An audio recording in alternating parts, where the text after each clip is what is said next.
नमस्कार। 19 फरवरी morning video में आपका स्वागत है। इस वीडियो में हम बात करेंगे निफ्टी बैंक निफ्टी के आज के मूवमेंट किस तरह से हो सकते हैं।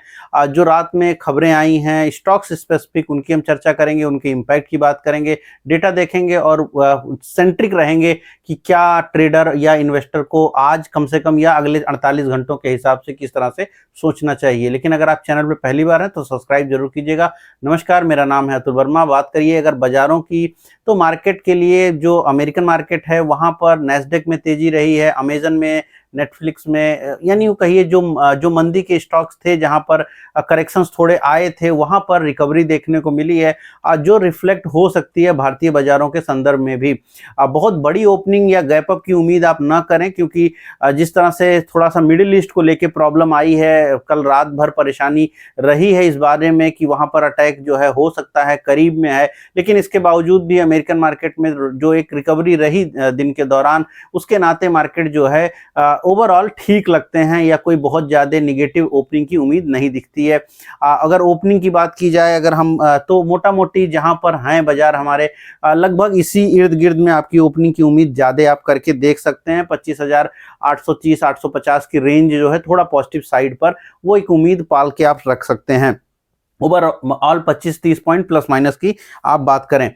डेटा पे अगर हम फोकस करें थोड़ा सा, तो डेटा में इंपॉर्टेंट पॉइंट ये है कि जो कैश मार्केट है वहां पर लगातार जिस तरह से एफआईआईज की खरीदारी बनी हुई है फरवरी में, वो अभी भी देखने को मिली है। कल शाम को एफआईआईज और डीआईआईज का कंबाइंड अगर आप बात करें तो तकरीबन 1600 करोड़ के आसपास की खरीदारी आई, जिसमें जो है एफआईआईज ने तकरीबन 1,154 करोड़ के आसपास की खरीदारी करी कैश मार्केट में, और 440 करोड़ के आसपास जो है डीआईआईज ने खरीदारी करी है। लेकिन उससे important data participate wise data है, जहां पर एफआईआईज का जो नेट शॉर्ट है इंडेक्स पर वो थोड़ा कम हुआ है और अब वो 77% पर है, 23% वो लॉन्ग है। यहाँ पर आप ये बात रखिए याद कि यहाँ पर लगातार जो लॉन्ग शॉर्ट पोजीशन है वहां पर 23-24% ही एफआईआईज लॉन्ग हो पा रहे हैं इंडेक्स पर, बहुत ज्यादा नहीं होते हैं। तो ये एक नॉर्मल नंबर आप मान के चलें, जबकि वो इंडेक्स पे 77% शॉर्ट हैं। लेकिन यहाँ पर इंपॉर्टेंट ये है कि फ्यूचर का डेटा उनका लगातार पॉजिटिव होता दिखाई पड़ रहा है। फ्यूचर्स में कल उन्होंने पोजीशंस को ऐड किया है, यद्यपि थोड़ी सी शॉर्ट पोजीशन यानी 32,237 कॉन्ट्रैक्ट शॉर्ट के ऐड हुए और वहीं पर 28,612 कॉन्ट्रैक्ट शॉर्ट के ऐड हुए, तो नेट थोड़ा सा जो है शॉर्ट की पोजीशन बढ़ी है। 28,612 कॉन्ट्रैक्ट लॉन्ग के ऐड हुए थे और 32,237 जो है कॉन्ट्रैक्ट जो है शॉर्ट साइड पे ऐड हुए थे। तो थोड़ा सा आप ये कह सकते हैं कि शॉर्ट पोजीशंस ऑप्शंस यानी कहिए फ्यूचर्स के माध्यम से स्टॉक्स में थोड़ा ज़्यादा जरूर बनाई गई है। लेकिन आप जिस तरह से इंडेक्स में थोड़ी सी उनकी जो शॉर्ट पोजीशन है वहां पर करीब 2430 कॉन्ट्रैक्ट उन्होंने क्लोज किया और करीब 4234 कॉन्ट्रैक्ट उन्होंने ऐड किया लॉन्ग साइड पर, यानी इंडेक्स पर थोड़ा बुलिश हुए, स्टॉक्स पर थोड़ा निगेटिविटी आई। लेकिन ओवरऑल अगर आप लॉन्ग शॉर्ट देख रहे हैं तो कहीं ना कहीं मात्र 59% वो जो है लॉन्ग हैं और वहीं पर शॉर्ट की पोजीशन 41% है स्टॉक्स पर। तो वहां पर भी थोड़ी सी लॉन्ग ज्यादा है स्टॉक्स में, तो परेशानी का सबब नहीं है। एफआईआई का डेटा मोटा मोटी आप इस तरह से समझ सकते हैं। अब अगर हम मार्केट पे थोड़ा सा चार्टिकली समझने की कोशिश करें तो जिस तरह से जो कल भी मैंने ये चार्ट आपको दिखाया था, लगभग मार्केट जो है इसी दायरे में है, जो ऊपर की साइड में कहीं 26,100 की रेंज जो है मार्केट को रेजिस्टेंस के रूप में लगातार देखने को मिली है। 26,050 पिछली बार भी जब हमने हाईज लगाए थे करीब 7 दिन पहले, तो हम उसको नहीं निकाल पा रहे थे। तो 26,050 की रेंज आप पकड़ के चलें, वो रेंज जब तक ना निकल जाए तब तक आप बहुत ज्यादा बुलिश नहीं होंगे। 26,800 के आसपास में, 25,840 के आसपास की अगर अपनी ओपनिंग है तो करीब 150 पॉइंट ऊपर के साइड में आपको एक रेजिस्टेंस बनेगा, तो वो 150 पॉइंट का मूवमेंट एक पॉसिबिलिटीज हो सकती है। बट उसके बाद आपको रेजिस्टेंस है जहां पर 26,050 आप महत्वपूर्ण जोन माने। नीचे की साइड में कहीं ना कहीं 25,500 550 अब बड़े सपोर्ट्स के रूप में उभर रहा है। तो 25,500 550 आप नीचे का एक बड़ा सपोर्ट रखें।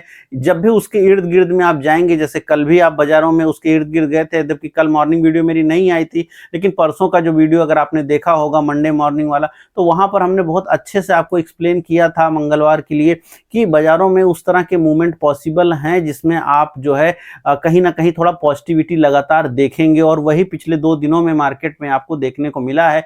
कोई भी जो डिप आ रही है बाजारों में वो बाइंग के रूप में बदल रही है, लेकिन इन सारे दरमियान बाजारों ने ऐसा भी नहीं है कि बहुत तेजी दिखाई है, चौपी जरूर है और एक दायरे के ही इर्द गिर्द में कारोबार कर रहे हैं, जिसमें हम अब 26,800 की रेंज में है तो अपर बॉडी पर हम चले गए हैं। तो यहाँ से 150 पॉइंट यानी 26,050 आप ऊपर का थ्रेशोल्ड रखें, नीचे 25,500 550 जितना उसके इर्द गिर्द में मौका बनेगा वहां से वापस से रिकवरी रह सकती है। और मीन वैल्यू जो है जहां पर बाजार अभी 26,850 के आसपास, तो 25,850 और यही 25,850 जो है बार बार आपका सपोर्ट रहेगा। इस वीडियो में हो सकता है मैंने 1-2 बार 26 बोला है, तो 26,000 नहीं है, 26,050 ऊपर का रेजिस्टेंस है, नीचे की साइड में 25,550 नीचे का सपोर्ट है, और अभी जहां बाजार है जो कि 25,811 25,830 ये रेंज रहेगी, और इस रेंज से अगर थोड़ा सा ऊपर जाए तो आपको रेजिस्टेंस आएगा। मोटा मोटी ये मार्केट के या निफ्टी के लेवल्स की चर्चा आप इस तरह से समझें। लेकिन अगर आप स्टॉक्स के ऊपर फोकस करें तो स्टॉक्स को लेकर के कई सारी खबरें आती हुई दिखाई पड़ी हैं। पहली चीज है बैंक निफ्टी को भी आपको यहाँ पे समझना पड़ेगा। बैंक निफ्टी अपने लाइफ हाइज के इर्द गिर्द में क्लोज किया है कल, तो निफ्टी की तुलना में बैंक निफ्टी थोड़ा एक सेट ज्यादा मजबूत लगता है। तो निफ्टी और बैंक निफ्टी में अगर आप तुलनात्मक रूप से देखेंगे तो बैंक निफ्टी ज्यादा मजबूती की तरफ रह सकता है दिन के दौरान भी और आने वाले वक्त में भी।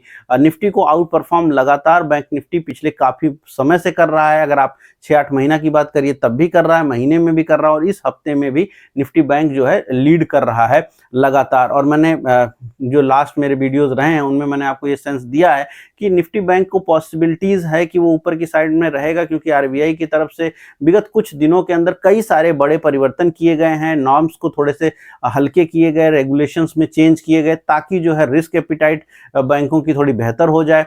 लोन देने की क्षमता में थोड़ी वृद्धि की गई, तो एनबीएफसीज की तरफ से भी आरबीआई के जो नॉर्म्स थोड़े आए उनसे भी कर्सों आए वो नॉर्म्स, तो उसके बाद से थोड़ी तेजी बनी हुई है। पीएसयू बैंक्स में लगातार तेजी रही है, कल भी एसबीआई अपने नए हाइज के इर्द गिर्द में था।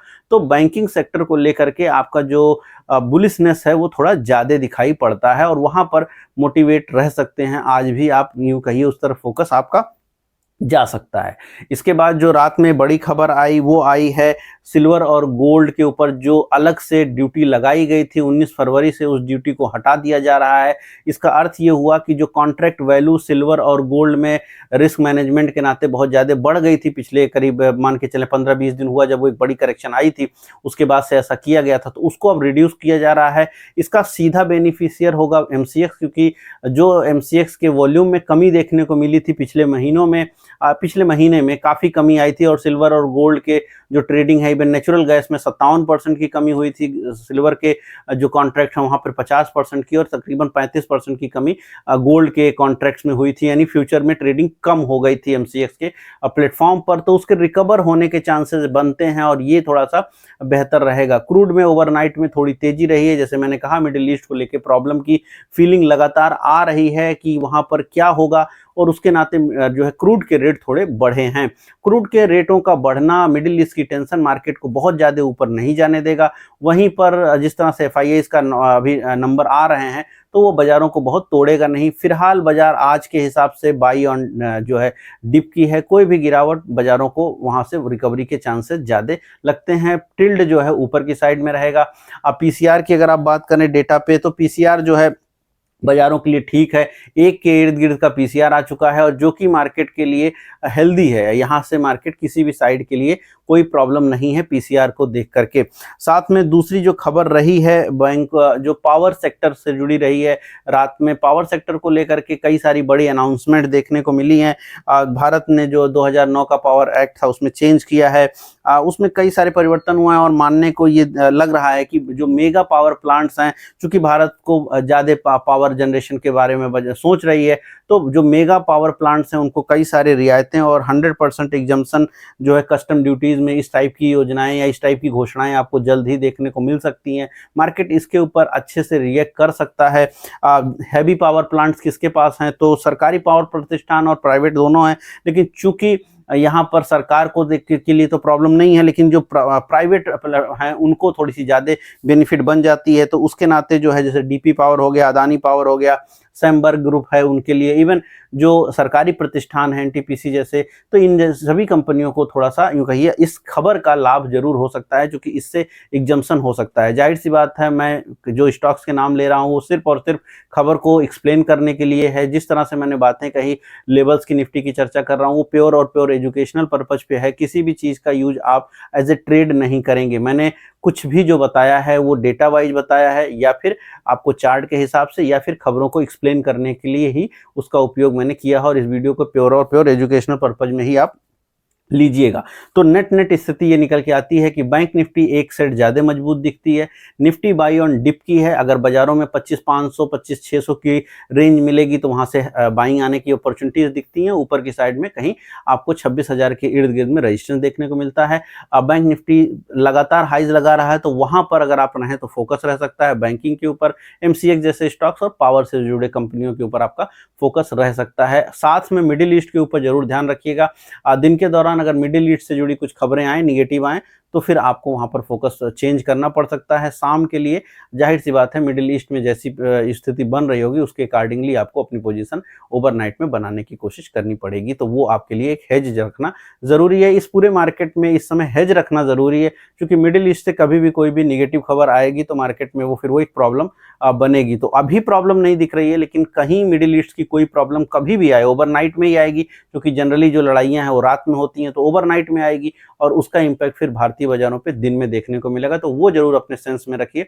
बाकी ओवरऑल आपको मार्केट कुछ इस तरह से देखने को मिल सकती है। उम्मीद कर रहा हूँ वीडियो पसंद आई तो लाइक शेयर कमेंट जरूर कीजिएगा।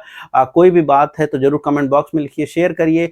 बहुत ज़्यादा मॉर्निंग वीडियोस पे व्यूज़ नहीं आ रहे हैं, जो कि बहुत ज़्यादा उत्साहित नहीं कर रहे हैं, तो प्लीज़ कोशिश करें थोड़े से आप जो है वीडियोस को सर्कुलेट करने में मदद करें, ताकि एल्गोरिथम जो है उसको बेहतर समझ पाए और ज़्यादा लोगों तक भेज पाए। मैं मिलूंगा आपसे कल नए वीडियो में। इस वीडियो में इतना ही। धन्यवाद।